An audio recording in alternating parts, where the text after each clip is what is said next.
Good evening friends, my name is Raghav. Today in this video lecture we are going to start with the most important topic in chemistry, means most important chapter in chemistry, that is some basic concepts of chemistry.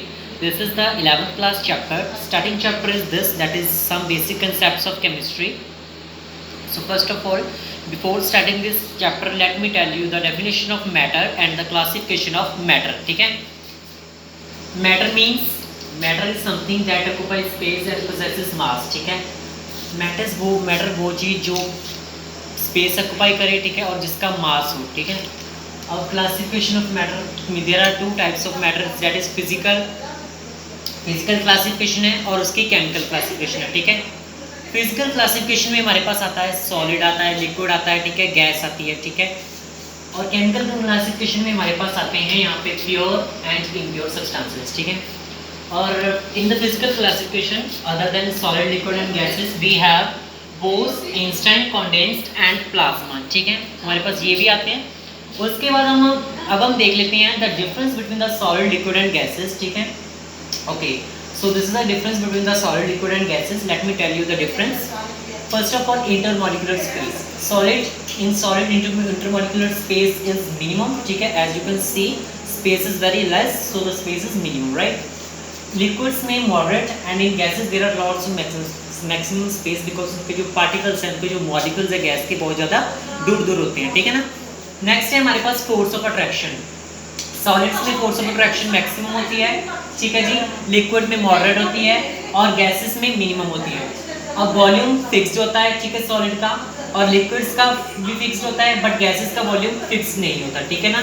अब shape की बात कर लेते हैं. Shape solids की fix होती है, ठीक है, लिक्विड की फिक्स नहीं होती. लिक्विड्स की क्यों नहीं फिक्स होती? लेट्स से आपने एक पानी का जग लिया और उसी पानी के जग को आपने किसी बड़ी सी कटोरी में डाल दिया. तो वो जैसे कि पहले हमारे पास क्या था, जग में पानी था ना, तो उसमें क्या था, बेसिकली उसने जग की मतलब शेप ली हुई थी. ठीक है.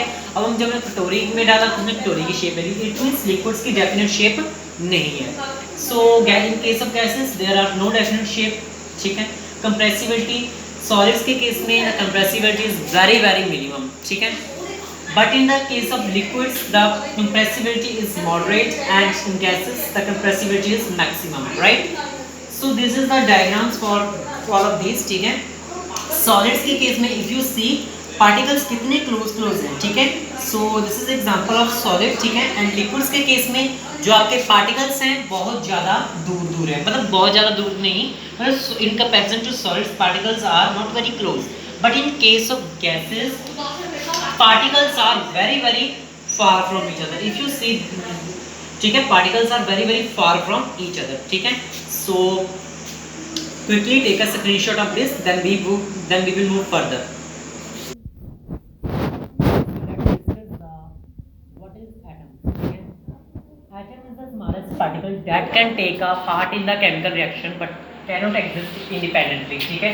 एटम क्या है? स्मॉलेस्ट पार्टिकल है जो केमिकल रिएक्शन में पार्ट लेता है. ठीक है.